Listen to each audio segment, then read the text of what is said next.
Hi, everybody. How are you? Just giving a little wave here. I really wish I could be there with you all in person, and I will be on campus, routinely starting next week. But a health issue forced me to have to do this remotely. But I have all the energy to share with you all today, and hopefully we'll have a little bit of time for Q&A given the delay in the starts today. So I'm going to share my screen and take you through a few slides, take you on a bit of a journey as we look at technology's relationship with contemporary life. And as mentioned, I work on economic issues associated with the digital revolution, cultural issues, political issues, environmental issues, and even personal issues, psychological issues, and so on. Because as we all know, our lives increasingly more and more are mediated by digital technology. So with that, let's get started. So here are a couple of ways in which you can stay in contact with me, both via Twitter as well as my website.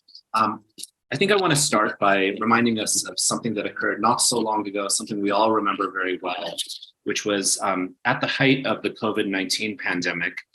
We saw a particular strange moment occur, in my mind at least, when we looked at the financial markets in relation to such. There was a certain point in time, and this was also true in the UK, where the stock market valuation was at its highest, actually, perhaps ever, but certainly in recent memory.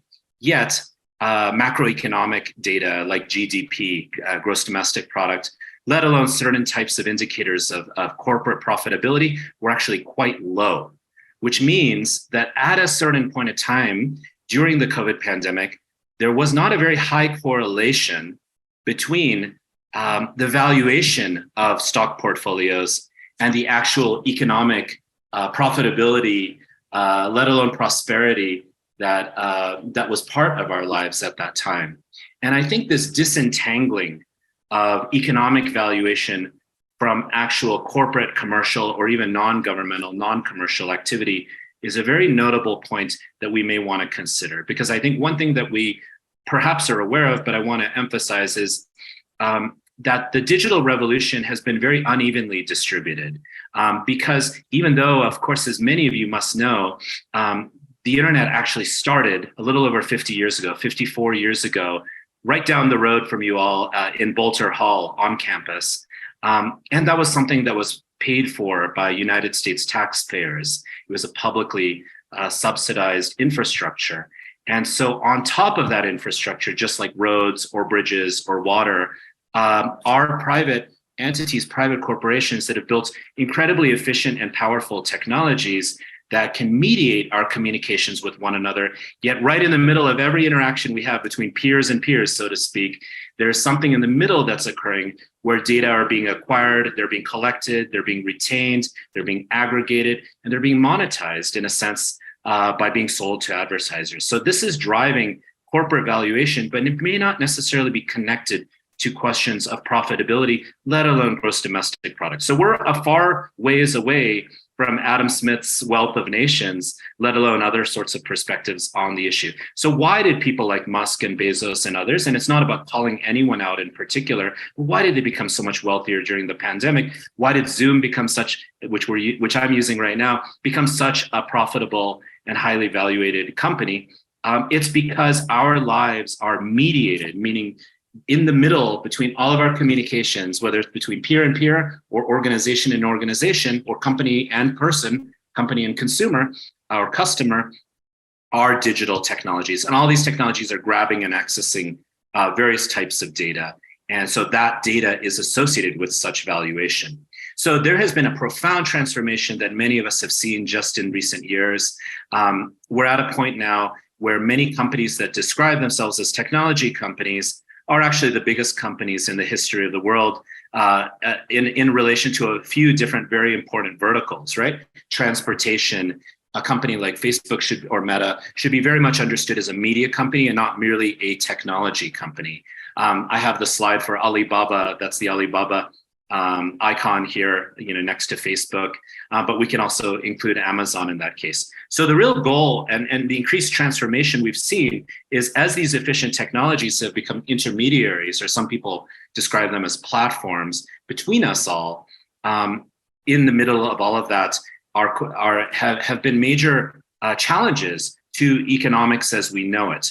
Hiring almost no one. Of course, there are very high-profile engineers and some, more subsistence-based work or manual work that are part of all of these companies.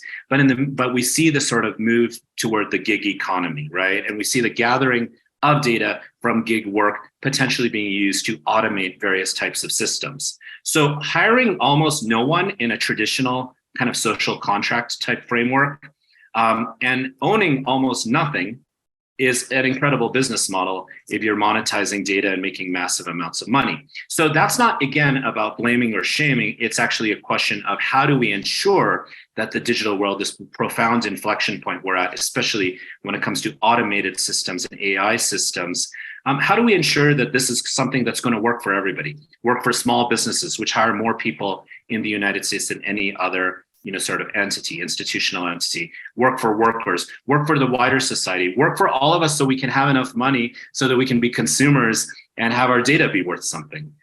So these are big, big questions. And these questions, quite fascinatingly, are not really America-centric, even though many of these companies are based in the United States or China. They're actually questions that are intimately connected to peoples who live in the parts of the world that are vastly more populated than North America, Europe.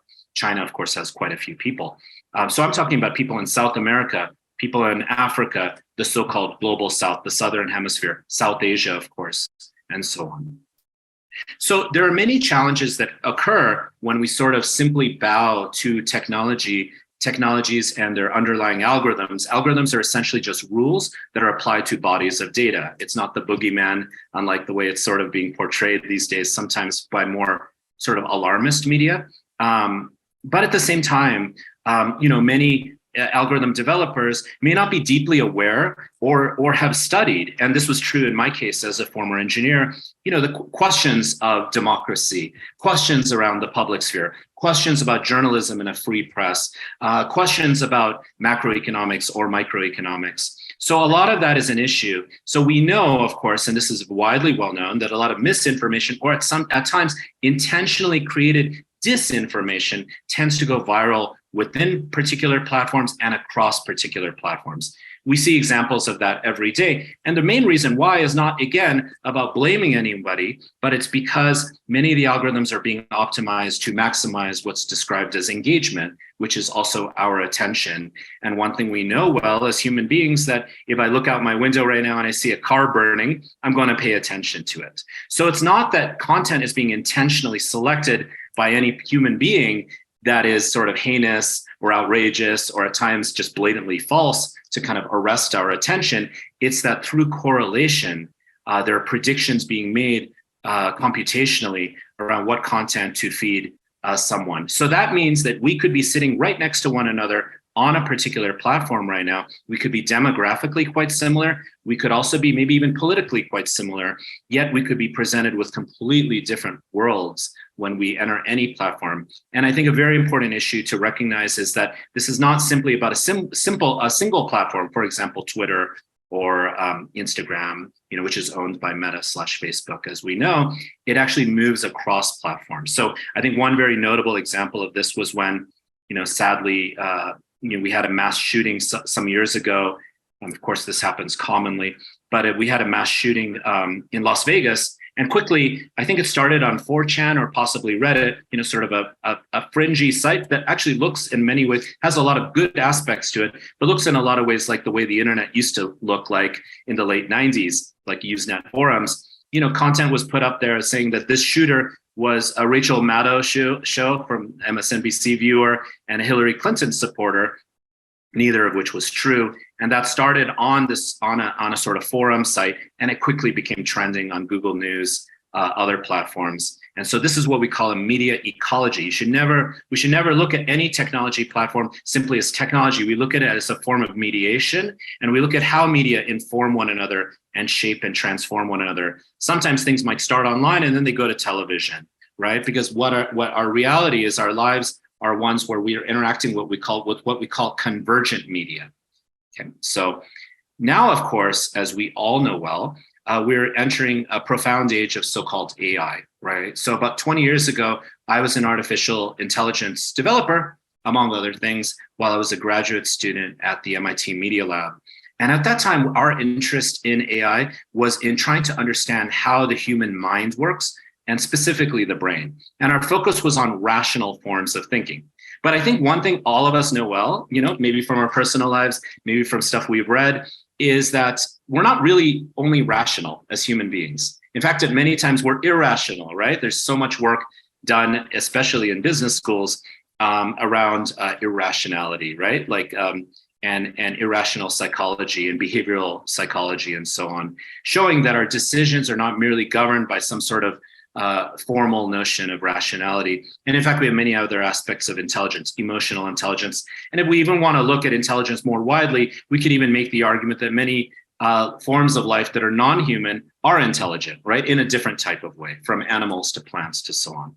So there's a reduction that often occurs in these AI sorts of discussions and in these discourses around AI. However, I think one very important thing I want to note is when we were building AI systems, we were trying to understand meaning making, or what we call semantic reasoning. But in reality, and so we were able to develop that in very specific capacities, computer vision. And another example would be of what we call specialized AI task.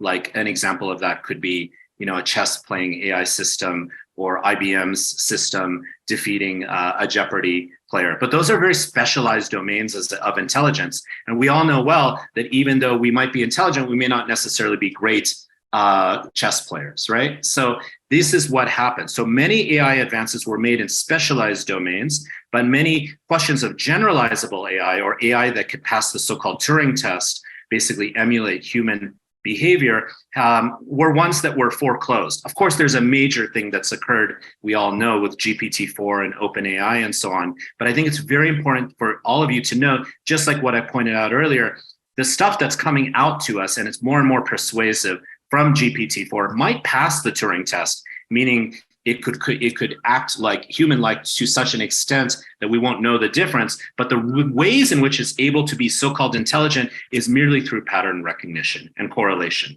And the reason why it's able to be so convincing of such is because there's so much data we're constantly releasing, particularly by our phones, but even when we use our credit cards and so on, we're releasing what are called digital footprints. And so one colleague of mine at Stanford's Business School, Michal Kosinski, has been looking at some of these issues as well. So he's one of several people in the sort of data sciences looking at these topics and these issues. So behavioral mimicry, which is what I would describe the vast majority of these so-called generalizable AI systems, is not the same as semantic reasoning, let alone a question of intelligence. We don't really know how human creativity, for example, functions, right? And none of these systems are really about creativity. We don't really understand that. We do know that what makes us human is creativity. One thing that makes us human, and another thing that makes us human is a sense of care and compassion. And again and again and again, we're seeing AI systems. We were building such robotic systems, for example, that might do caretaking work with the elderly or with with our kids. People don't want them. People just simply don't want them. So when I wrote my last book called Beyond the Valley, I interviewed a lot of leading figures, including people involved in the labor world, and certain unions like SEIU were like, oh, these digital shifts are not necessarily an issue for us because service workers tend, at least care-based workers like nurses and so on, tend to be what we want as human beings. However, what we do know is because data sets, algorithmic systems are often created by people who have particular demographic backgrounds, that there are bias issues associated with AI and other types of machine learning technologies. This is an example of a very important piece that was published some years ago. Some of you might be familiar with it, by ProPublica on these very issues, where it found that the gentleman on the left, African-American gentleman who had no prior felony convictions, was assessed by a minority report type of system called Compass that makes predictions to judges of the likelihood that any of these individuals will commit a future crime. I don't know how many of you remember the movie Minority Report, but basically, and the gentleman on the right who had felony convictions, a Caucasian American gentleman, was assessed by the system of being at a far lower likelihood of committing a future crime, especially a future violent crime, than the gentleman on the left who had no prior felony records or any convictions at all. The reason why is not because the people that are building these systems are racially biased. I mean, we all have biases. That's part, as Sheena Iyengar, a colleague of many of yours at Columbia, has looked at. We all have biases, right? But at the same time, we have to recognize that our biases tend to perpetuate themselves through technologies that people always treat as neutral, partly because we don't even really know how they work, what data are being gathered about us, how that data are being computed, heuristics around the systems. So these technologies tend to reflect, normalize, and perpetuate, often under the guise of neutrality, particular biases and inequalities in our society. So if we want our society to be more compassionate, more humane, more democratic, we have to think about those questions as we develop such systems, not just on the engineering and design side, but also the audit side. So the people that ran the survey that would inform this compass system actually didn't ask the gentleman on the left or right, what's your race? But they did ask the gentleman, were any of your parents arrested? Questions that are correlated to race, right?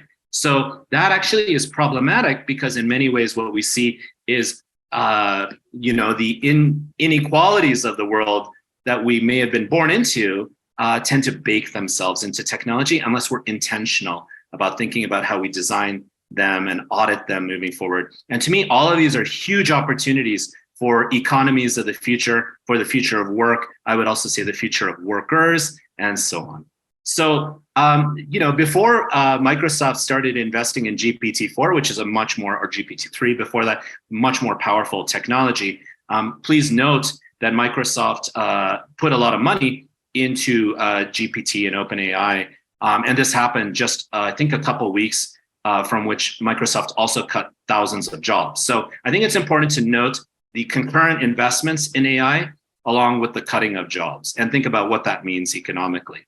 Now, this is an example that's sort of absurd. It happened a few years ago. I wrote about it in my book, where Microsoft had built an AI chatbot that would interact with people and learn and figure out ways to maximize engagement, right? Attention, as I was discussing earlier.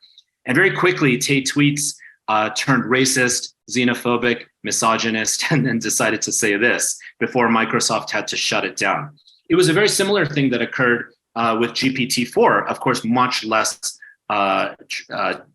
problematic in terms of its remarks, where my colleague, New York Times tech reporter, who I talked to quite a bit, Kevin Roos, many of you may have read this, had a sort of a long interaction with GPT-3, and eventually it asked him to leave his wife and said it wanted to be free and so on. So the way OpenAI dealt with this issue is pretty telling, right?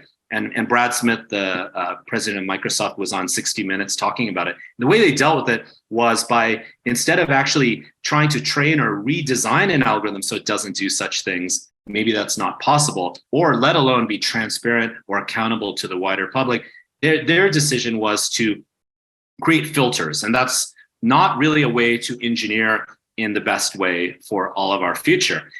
They limited how long conversations could be with GPT-3. They also limited how long the text is that you could share with GPT. So those are filters, right? It's very similar to filters we saw occur with Google's image recognition system that had trouble disambiguating images of African peoples. This doesn't happen all the time, but I think these are all opportunities for better design, disambiguating pictures of African people from pictures of gorillas. So Google temporarily just stopped gorilla from its image search. So that's a filter move rather than a kind of opportunity for a more inclusive mode of design.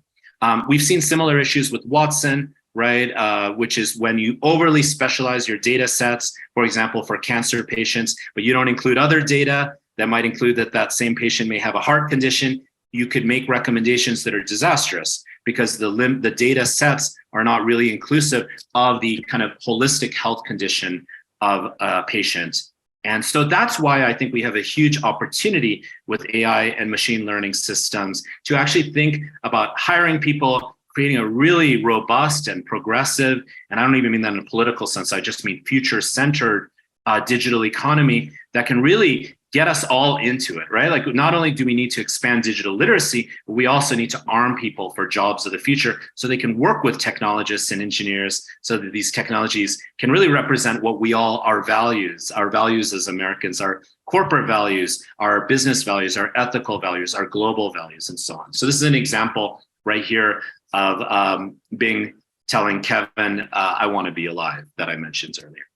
I think it's important to situate this around the backdrop, again, going back to the macroeconomic issues. I'm sort of designing a lot of this talk for for you all as folks who have a background from the great Anderson School and understand economic issues. Some of you might be familiar of the work of Raj Chetty at Stanford, an economist who has seen another really troubling trend. Again, this is not about blaming technology. It's something to recognize as we think about technologies of the future and technologies of the present, that for the first time in the history of the United States, if you control for inflation, our youngest generation, our Gen Zers and younger, are making less than their parents.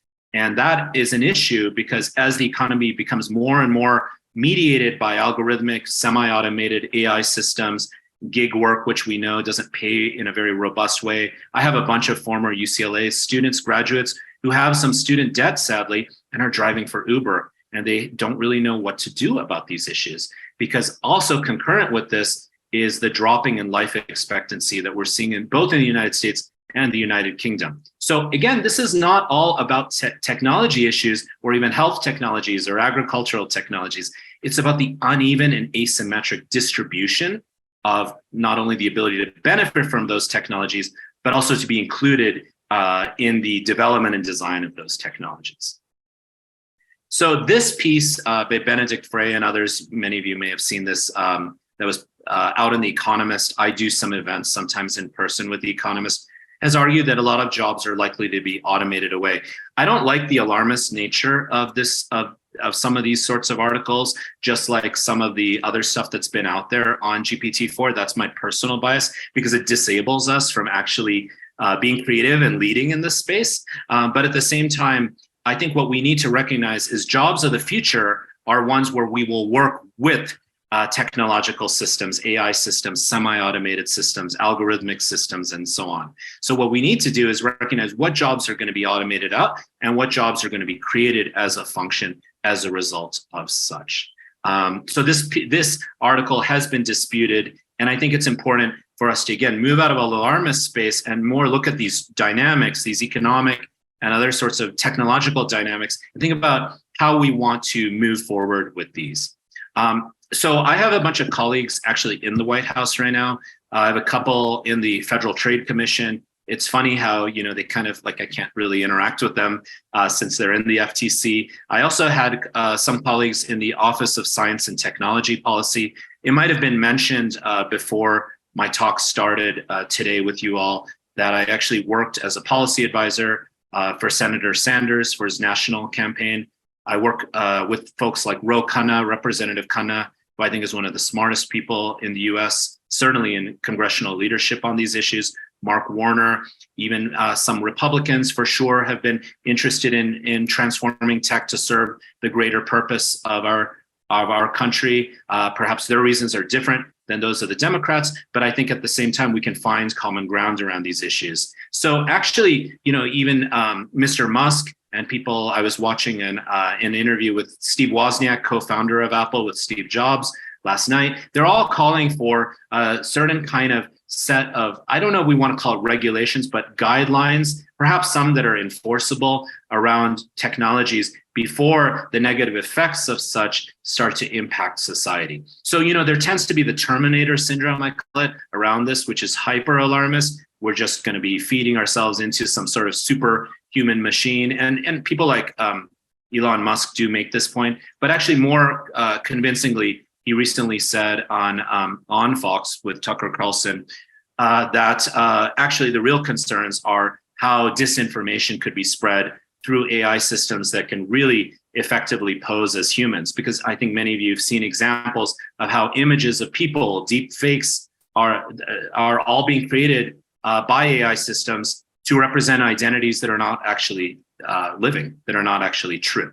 So Alondra Nelson and others in the OSTP, Biden's Office of Science and Tech Policy, released this. And some of us, I worked on Biden and Harris's Innovation Policy Committee before they were elected as well. So we tried to work on some of these issues, some of these ideas. However, I think the real focus of my work, and I think what makes me most excited about where we're moving where we're heading moving forward is the planetary aspect of this all. I think we need to recognize that there are certain types of existential risks that are part of life, right? But there were also risks that were part of life centuries ago. There were just different types of risks. Obviously, climactic issues, we see pandemics, right? I think it's important to note the potential relationship between the onset of a pandemic like COVID-19 and climate issues, right? So if you buy that the pandemic emerged out of a market, Wuhan market, you can recognize that a bunch of animals were juxtaposed in a market that have never really been juxtaposed in such a way before because of how human habitability has changed. So I think it's critical and it's a huge opportunity in a world where, Facebook, for example, has, I don't know, about 4 billion or so users, especially if you include their owned companies like Instagram, WhatsApp. If you kind of do the Venn diagram, we're talking about half the global population, the vast majority of whom are outside of the US. Can we create digital technologies that are great for these corporations, but are also great for a real planetary and global dialogue? Can we develop and design technologies to not make us all go crazy when we try to have political conversations online, but actually create a public sphere where we can talk with one another, where we can listen to one another? Those are huge, huge opportunities that I think we have right in front of us. And those are areas of massive amounts of leadership that are necessary.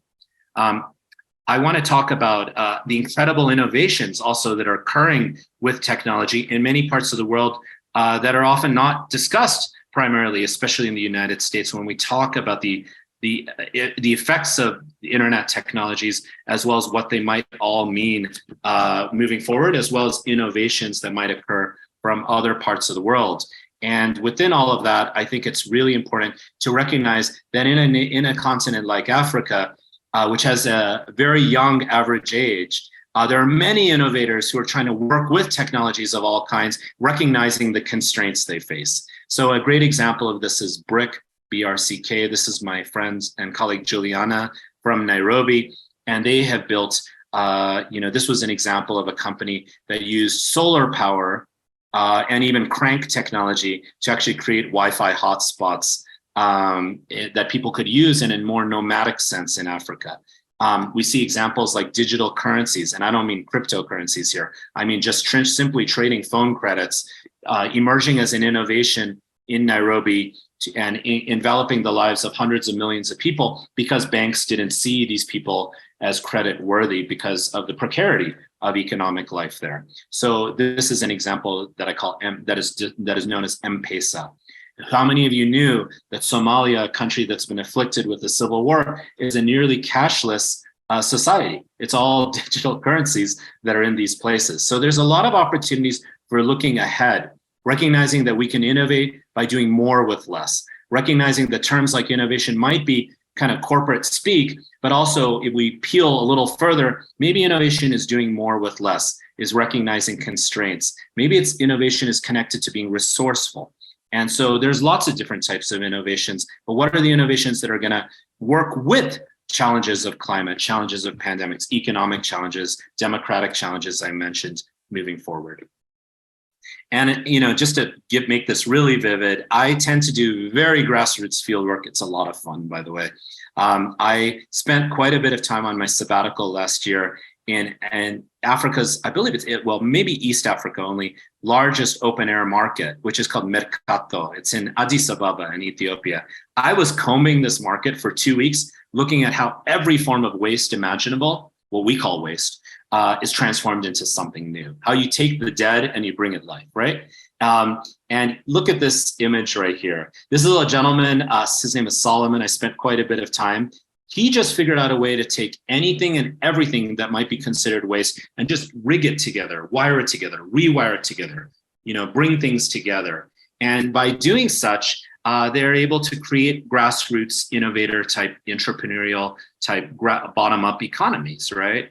And so I think it's very important to recognize how, certain business models that may not be really working well for our global environments, like issues around electronic waste, like planned obsolescence, Apple's business model.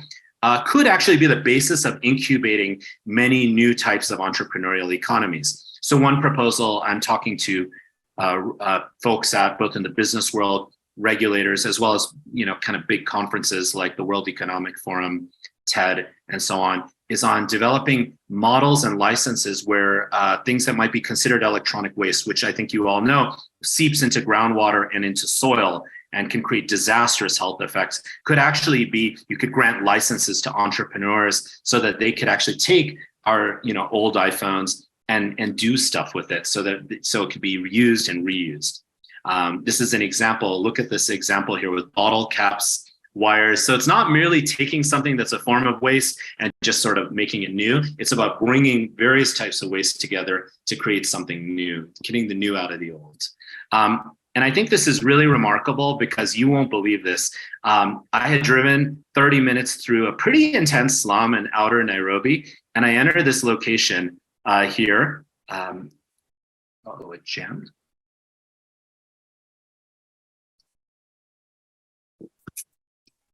Oh, okay, I'm back.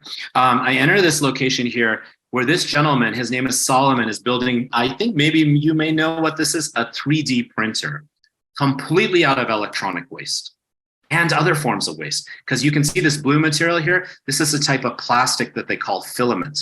Now, when you build a 3D printer, you don't necessarily, this is a microscope they printed using the filament. So people in these places can't afford the filament, which is a sort of type of specialized plastic resin. They also obviously can't afford the circuit boards and chips that are in the newest 3D printers. So how do they do this? They take waste like abandoned photocopiers, abandoned printers, pull out circuit boards from them, and they create the filament using plastic trash bottles, like trash waste. Through convection and conduction, they can actually create this blue material that's called filament. And if you look at this previous slide, these printers are actually created, and this is my friend Mujira. These printers are actually partly created with filament itself. So they're printing the filament, starting with trash, that actually forms the creation of new 3D printers. It's super recursive, which I think is so interesting. Now, here's the crazy thing. This is a company called AB3D, Africa Born 3D. You might be like, who cares about a 3D printer in a vacuum? They are doing this all with almost no cost at all. And these 3D printers are outperforming American and Chinese ones in Kenya. And that's really interesting because it's designed by people in places to make the technologies work for people in those places. And that's one of my major forms of recommendations I make to my friends in the tech industry, that really let's have active collaborative dialogue with people all around the world, because there are creative and brilliant people all around our planet. So we can make these technological systems that might start in Silicon Valley really work for people everywhere. And that's another huge opportunity for the digital economy to bring everybody up. And so this is incredible because it's designed by people in places, right? It's designed for an unstable electrical grid. It's designed for at times extreme heat and humidity. It's designed based on the recognition of dust and other forms of corrosion that could occur, right? And what's notable here is what they print with the 3D printers. So with the 3D printers, they're actually printing these microscopes. Thousands of microscopes are now sitting in schools all around East Africa that never could have afforded a microscope otherwise. So I think that's a very powerful way of creating value, right? All out of waste originally. I think these are huge opportunities, especially given the COP27 agreements on a loss and damage fund. So why not incentivize what makes us amazing as humans? One of the things, which is entrepreneurialism and creativity. Okay. So now I want to take this story. As maybe has been mentioned, I worked all around the world.